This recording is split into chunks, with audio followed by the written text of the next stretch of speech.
कहानी की शुरुआत में हम एक छोटी सी लड़की को देखते हैं जिसका नाम यानवू होता है। यानवू अपनी स्टोरी बता रही थी कि बचपन में उसके डैड की मौत हो गई और जब वो थोड़ी बड़ी हुई तो उसकी मॉम की भी मौत हो गई।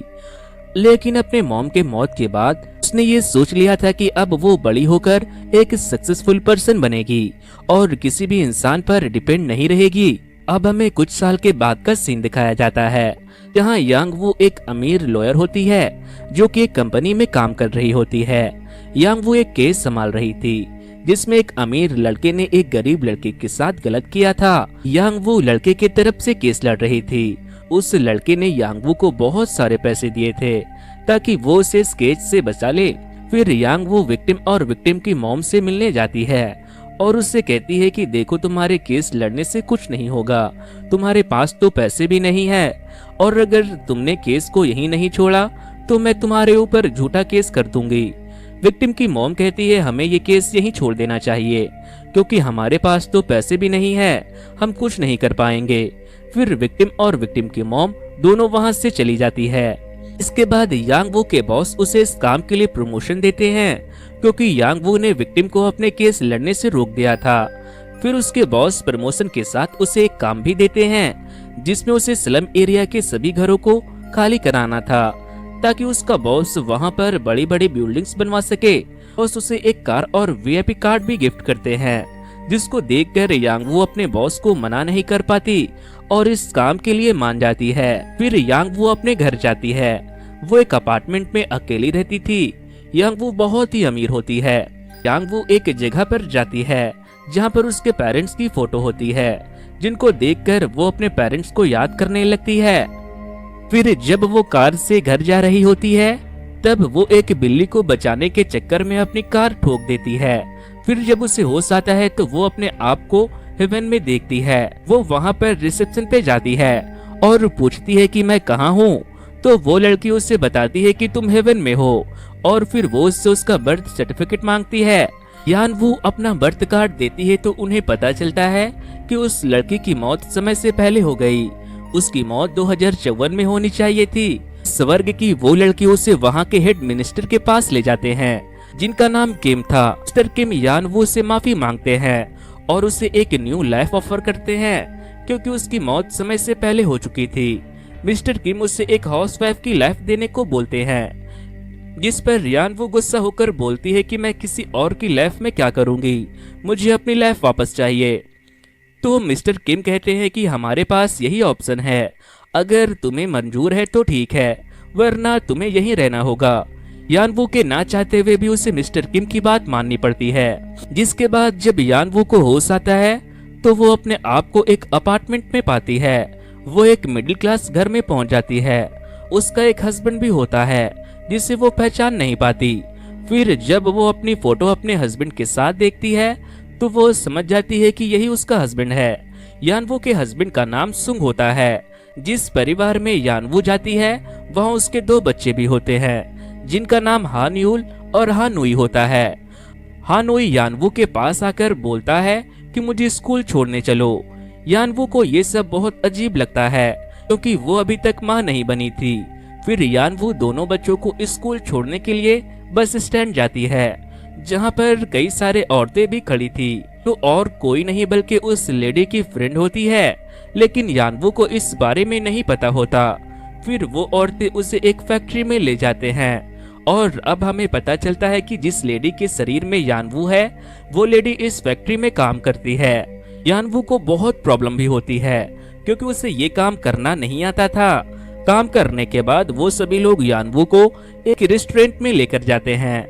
यानवू को पता चलता है कि वो जिस बॉडी में रह रही है उस लेडी के पास बहुत कर्ज है और इस बात से ये लोग बहुत परेशान रहते हैं। फिर यानवू की फ्रेंड उससे पूछती है कि ये बताओ तुमने 18 साल में सुंग से शादी क्यों करी। इस बात से यानवू बहुत नाराज हो जाती है और गुस्से में बाथरूम चली जाती है। तभी वहाँ पर मिनिस्टर किम आते हैं और कहते हैं कि जो मैंने तुम्हें लाइफ दी है तुम्हें उससे अच्छे से जीना होगा, बाद में तुम्हें तुम्हारी लाइफ दे दूंगा।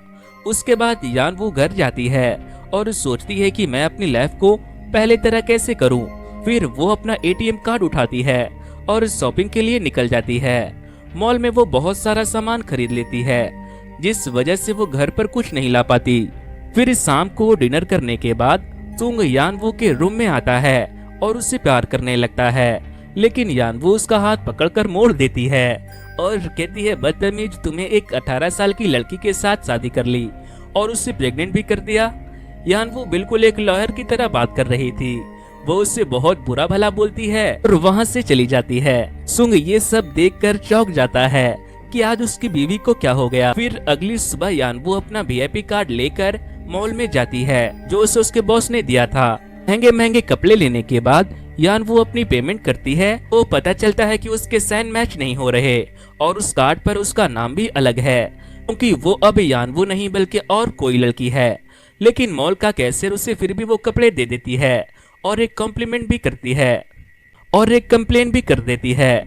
उसके बाद यानवू अपने घर जाती है। फिर थोड़ी देर बाद सुंग अपनी जॉब से लौट आता है और जब वो कपड़े देखता है तो चौंक जाता है, क्योंकि वो बहुत महंगे होते हैं। सुंग सोचता है कि घर में पैसे की इतनी प्रॉब्लम है और ये इतने महंगे कपड़े ला रही है।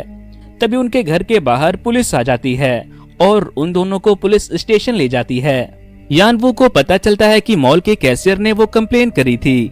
यानवू को बचाने के चक्कर में सुंग भी एक लॉयर की तरह बात करने लगता है। तभी हमें पता चलता है कि सुंग भी लॉयर की पढ़ाई कर रहा था, जिस यूनिवर्सिटी में यानवू थी, और यानवू भी उसी यूनिवर्सिटी में थी। लेकिन सुंग अपनी फीस की वजह से अपनी पढ़ाई पूरी नहीं कर पाया।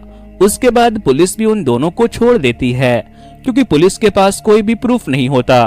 फिर सुंग यानवू से पूछता है कि क्या तुम्हारे किसी के साथ अफेयर चल रहा है? तो यानवू उससे कहती है, नहीं, ऐसा बिल्कुल नहीं है। फिर सुंग उसके सर पर प्यार से हाथ फेरकर वहां से चला जाता है। यानवू को यह बहुत अजीब लगता है, क्योंकि किसी ने भी प्यार से उसके साथ ऐसा नहीं किया था। फिर यानवू के सामने मिस्टर किम आते हैं और कहते हैं कि तुम्हारे पास 48 घंटे हैं, जल्दी से अपनी फैमिली के साथ अपने रिलेशन ठीक कर लो, वरना मैं तुम्हें यहाँ से ले जाऊंगा। उसके बाद जब यानवू घर जाती है तो सुंग उससे पूछता है कि क्या तुम मेरे साथ पार्टी में चलोगी? यानवू को मिस्टर किम की बात याद आती है, इसीलिए वो पार्टी में चलने के लिए हाँ कर देती है। जब यानवू तैयार होकर आती है तो सुंग चौंक जाता है, क्योंकि वो बहुत खूबसूरत दिख रही थी। इसके बाद वो दोनों पार्टी में जाते हैं। उस पार्टी में बहुत बड़े बड़े बिजनेसमैन आए थे। सुंग अपने प्लान चेयरमैन को बताता है, लेकिन उसका बॉस उससे बोलता है कि तुम्हें इस प्रोजेक्ट पर काम नहीं करना चाहिए। उसका बॉस उसे दूसरा प्रोजेक्ट बताता है और कहता है कि हमें इस प्रोजेक्ट पर काम करने की जरूरत है। फिर वो सभी लोग डिनर करते हैं और बीच में यानवू सुंग के बॉस से बोलती है कि उन्हें लोगों के लिए ब्रिज बनवाना चाहिए, ताकि लोग आसानी से रोड क्रॉस कर सके और एक्सीडेंट से बच सके। इस बात पर सुंग का बॉस भड़क जाता है और सुंग को बुरा भला कहने लगता है, और उसका बॉस सुंग को ही नहीं बल्कि उसकी वाइफ को भी बुरा भला कहने लगता है। लेकिन जैसे उसका बॉस यानवू को बीच में लाता है, वैसे ही सुंग उसके फेस पर एक पंच मारता है और वहां से चला जाता है।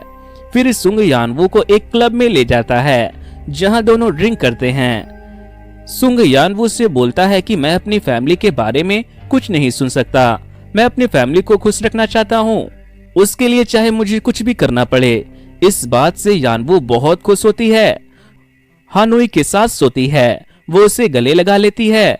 ऐसा लग रहा था कि यानवू उस फैमिली को अपना चुकी है। फिर हानुई यानवू से पॉकेट मनी मांगती है। यानवू उससे कहती है कि इस टेबल पर जो शॉपिंग बैग्स पड़े हैं तुम्हें उसे फोल्ड करना होगा, तभी तुम्हें पॉकेट मनी मिलेगी। हानुई सभी शॉपिंग बैग्स को फोल्ड कर देती है, क्योंकि उसे पॉकेट मनी चाहिए थी। फिर वो स्कूल जाती है, लेकिन वो स्कूल जाने के बदले अपने बॉयफ्रेंड के साथ उसके घर चली जाती है और उसका बॉयफ्रेंड उसके साथ गलत हरकतें करने लगता है। फिर हानुई ऊपर की तरफ उस फोन को भी देख लेती है, जिस फोन से उसका बॉयफ्रेंड का फ्रेंड उन दोनों को वीडियो बना रहा था। हानुई वहां से भागने की कोशिश करती है, लेकिन उन सभी दोस्तों में से एक दोस्त हानुई का बाल पकड़कर उस पर हमला कर देता है। फिर थोड़ी देर के बाद हम देखते हैं कि हानुई अपने घर आ चुकी है। यानवू को कुछ अजीब सा लग रहा था, क्योंकि उससे बहुत देर हो चुकी थी। फिर यानवू हानुई के रूम में जाती है और उससे पूछती है कि तुम्हें क्या हुआ। हानुई के बॉडी पर कई सारे निशान होते हैं। हानोइल उससे बताती है कि उसके बॉयफ्रेंड ने उसके साथ बहुत गलत किया है। यान वो इस बात को सुनकर बहुत परेशान हो जाती है और अगले दिन वो हानोइल को लेकर स्कूल के प्रिंसिपल के पास पहुंच जाती है, जहां पर वो लड़का भी होता है जो अपने लॉयर के साथ आया होता है, क्योंकि उससे पता होता है कि उसने क्राइम किया है। फिर यान वो उस लॉयर की तरह बात करने लगती है और बोलती है कि ऐसा करने की वजह से तुम्हें कई सालों की जेल हो सकती है। लेकिन उस लड़के का लॉयर कहता है कि तुम पैसे ले लो और बात को यहीं पर खत्म कर दो। यानवू को गुस्सा आता है और वो बाथरूम में चली जाती है और रोने लगती है। यानवू को वो सब याद आने लगता है जो उसने उस विक्टिम और उसके मॉम के साथ किया था। उसने भी उनसे यही कहा था कि केस को पैसा देकर छोड़ दो, इससे कुछ फायदा नहीं होने वाला, वरना मैं तुम पर केस कर दूंगी। यानवू की बेटी वहां पर आती है और कहती है कि मॉम हमें इस केस को छोड़ देना चाहिए क्योंकि हमारे पास पैसे नहीं हैं और इस केस में बहुत पैसे लगने वाले हैं। फिर यानवू और हानोइल दोनों बाथरूम से बाहर आते हैं, लेकिन उस लड़के का लॉयर भी उनसे कह रहा होता है कि तुम इस केस को छोड़ दो क्योंकि वैसे भी ये कोरिया से बाहर जाने वाला है। फिर यानवू अपना फोन बाहर निकालती है क्योंकि वो इन सब बातों को रिकॉर्ड कर रही होती है। ये सब देखकर हानोइल का बॉयफ्रेंड चौंक जाता है और यानवू पर हमला करने लगता है, लेकिन यानवू उसका हाथ पकड़कर उसे जमीन पर गिरा देती है और कहती है कि तुम मेरी बेटी से अब दूर ही रहना। ये सब देखकर हानोइल खुश हो जाती है क्योंकि उसकी मॉम अपने बच्चों के लिए इतना सब कुछ कर रही थी। यानवू उस फैमिली के साथ खुश रहने लगती है। फिर कुछ दिनों बाद मिस्टर किम उसके पास आते हैं और बोलते हैं कि तुम एक हफ्ते बाद मरने वाली हो। यानवू कहती है ऐसा मत करो वरना ये दोनों बच्चे अनाथ हो जाएंगे। मिस्टर किम कहते हैं मैं कुछ नहीं कर सकता। फिर अगले दिन जब यानवू हानोई को स्कूल लेने जाती है तो वो देखती है कि हानोई बेहोश हो चुका है। वो जल्दी से उसे हॉस्पिटल ले जाती है। डॉक्टर बताते हैं कि हानोई को बहुत अजीब सी बीमारी है।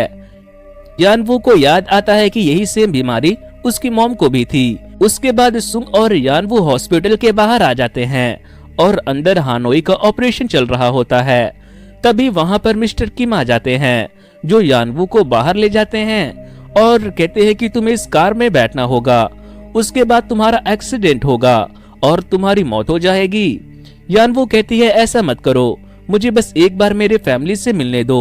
मिस्टर किम पहले तो यानवू की बात नहीं मानते, लेकिन थोड़ी देर बाद वो मान जाते हैं। फिर सबसे पहले यानवू हानोइल से मिलती है, उससे कहती है कि तुम्हें अपने ड्रीम्स को फॉलो करना होगा और इन सब लफड़ों से दूर रहना होगा। फिर यानवू हानोई के पास जाती है और कहती है कि तुम अपना ख्याल रखना। आखिर में यानवू सुंग के पास जाती है और कहती है कि बच्चों का ध्यान रखना। ये कहकर वो वहां से चली जाती है और उसके बाद यानवू का एक्सीडेंट हो जाता है और वो मर जाती है। उसके बाद हम देखते हैं कि जब यानवू की आंख खुलती है तो वो अपने आप को एक हॉस्पिटल में पाती है और जल्दी से उठकर हानोई को ढूंढने लगती है, लेकिन हॉस्पिटल में कहीं भी उसे हानोई नहीं मिलता। वो उसे ढूंढने के लिए बस स्टैंड पर जाती है, लेकिन वो उसे कहीं नहीं मिलता। फिर कई दिन बीत जाने के बाद यानवू अपने फैमिली फोटो को देखती है जिसमें उसके डैड होते हैं जो मिस्टर किम थे।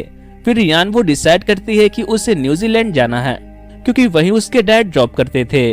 फिर यानवू फ्लैट में बैठती है और देखती है कि वहां पर हानोई और सुंग भी होते हैं। यानवू उन्हें पहचान लेती है, लेकिन वो सभी उसे नहीं पहचान पाते।